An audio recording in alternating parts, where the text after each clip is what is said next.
Welcome to Three Count Commentaries. This is your host, MagMongoSlade. Today, we're going to talk about Dudley supposedly pulling the curtain back on AEW and how some talent don't trust Will Washington and think he is a snake who has been getting guys taken off TV. This is very interesting. So, let's start at the beginning. Who is Will Washington and what he do? So, about a year ago, Will Washington, who was a podcaster for Fightful, he was part of their Grapsody podcast, which is, I think, four black dudes basically giving the wrestling analysis from a black perspective. And he was doing that for a while. He did it for several years, as far as I know.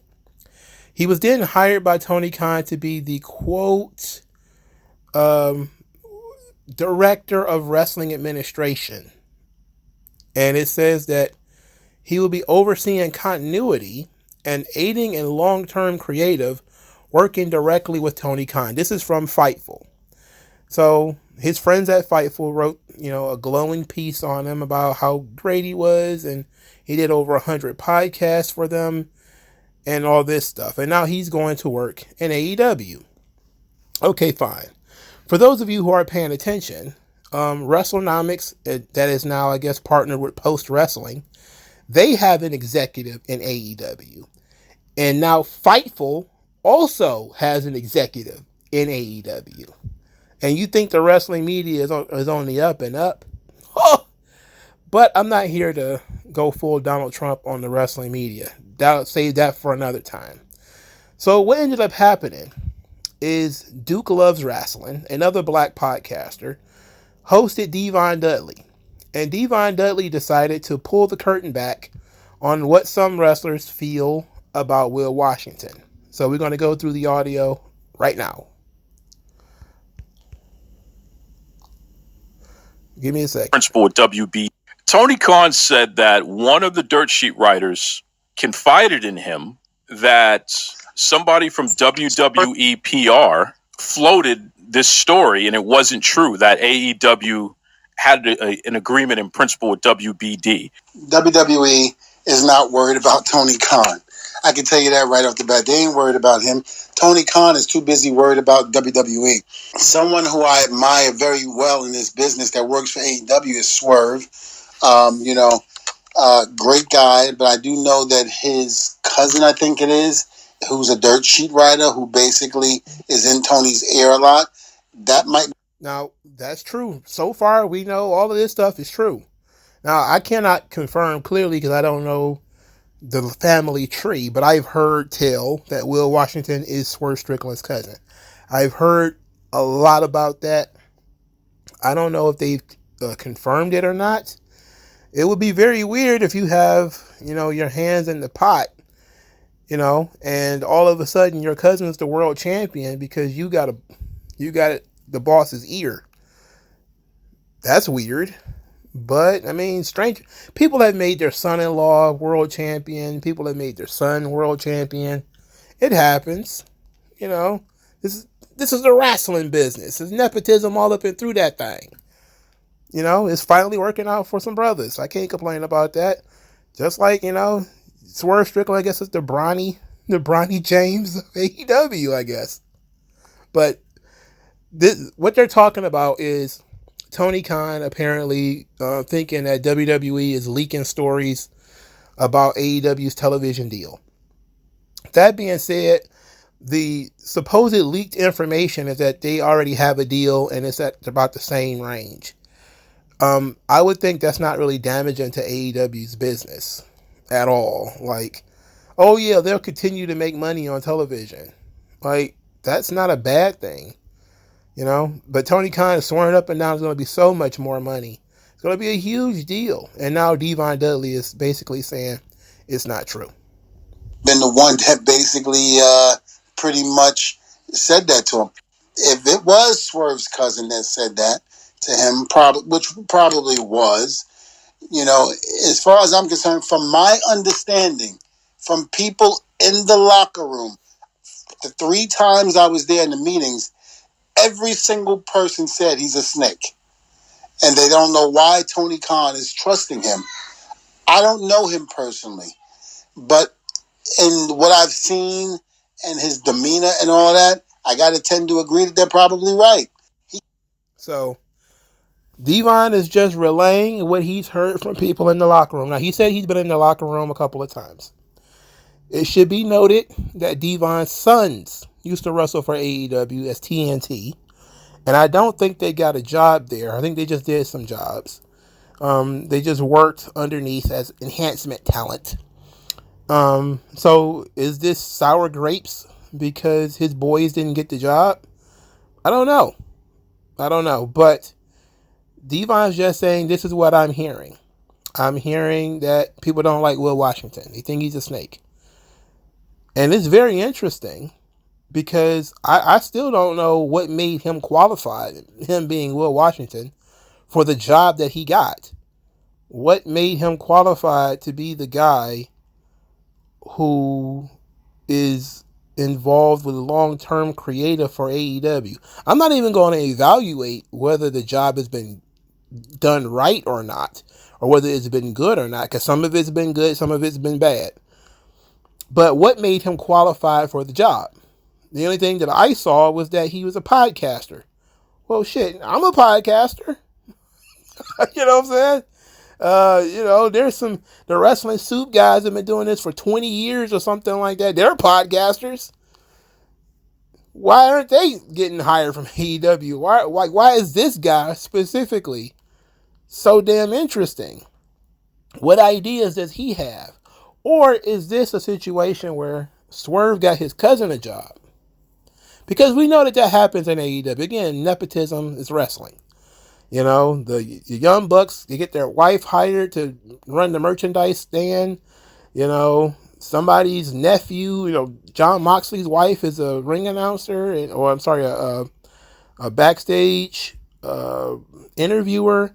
They just hired Brian Cage's wife to do ring announcing. It's wrestling, nepotism. Is it that Swerve Strickland perhaps got his cousin the job? And, together they're working on Tony Khan, whispering in his ear. I don't know. But let's let Devon continue his point. He can write whatever he wants to say about me, but the bottom line is everybody in that locker room thinks that you're a snake. And if you're a snake, then if they think that, then chances are you probably are. Swerve's cousin, I'm assuming you're talking Will Washington, who Tony Khan hired. When I've asked the questions, who is that guy? I've gotten the same response from everybody.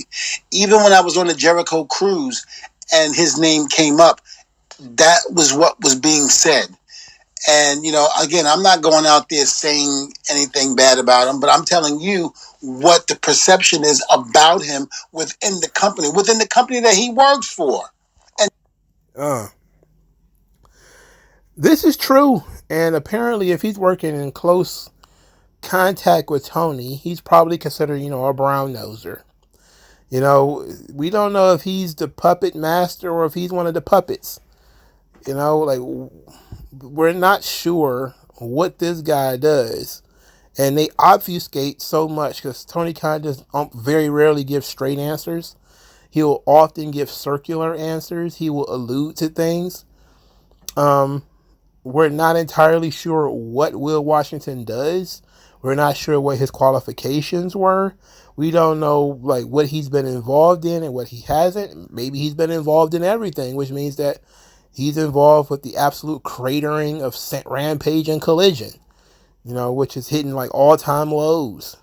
But he also could be involved with the Tony Storm, Mariah May stuff, which has been pretty good, and so many other things that have been decent on AEW television. We don't know. But the perception of him is that he's a backstabber.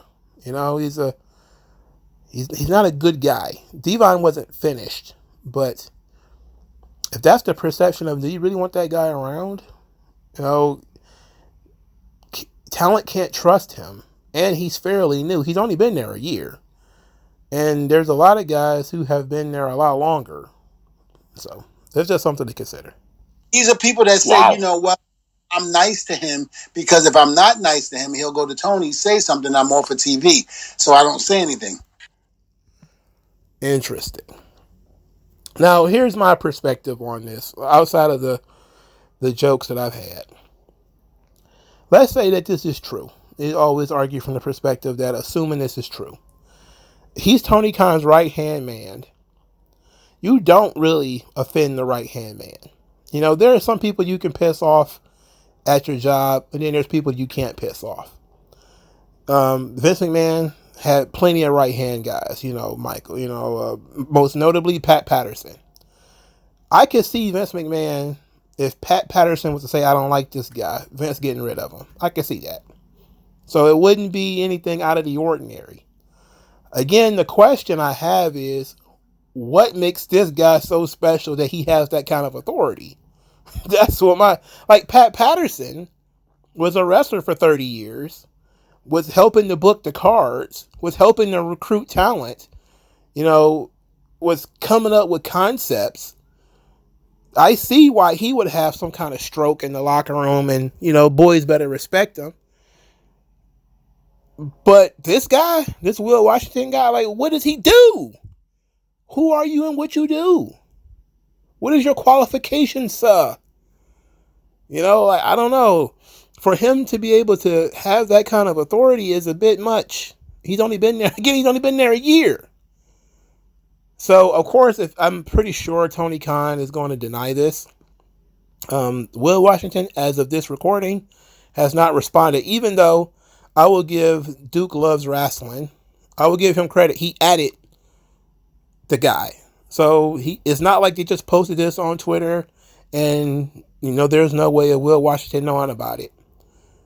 He actually at Will Washington in the post, and Will Washington has not responded. Not likely anything that he can say outside of denying it. But it just goes to show that AEW is no different from any other wrestling company, and it goes to what I said before at the beginning of this video. The wrestling media is very, very weird.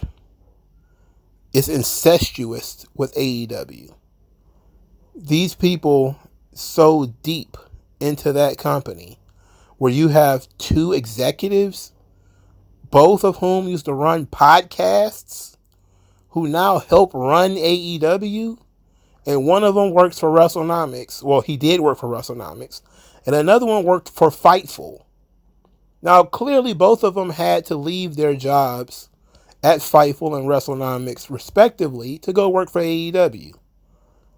But you can't tell me that these guys who are friends with this person are being fair in their ability to analyze their friend's work. We've already talked about in previous videos how the guy who used to work in WrestleNomics was feeding stories to Brandon Thurston. You can go to the article on Oklahoma and the trans issue, and you'll see that the guy screenshotted the email and sent it to Brandon Thurston. He left it in the email. He left his email, not his email address, but his name in it. So you see these people and you say, well, WWE PR is doing all these horrible things. It's like, how is WrestleNomics and Fightful not AEW PR? They literally have friends deep in the organization who apparently have stroke and can get people pulled from TV. It's a dirty game, y'all. It's dirty. And look, I don't know this Will Washington guy personally. I'm not going to say anything negative about him because I don't know what he does, But that's really what makes me suspicious about him.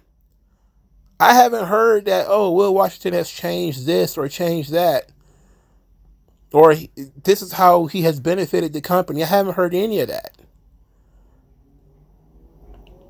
It seems to me that he was just a hire because, we needed a... I'm not going to say that. I'm not going to call him a DEI hire. Mongo, bite your tongue. Don't say that.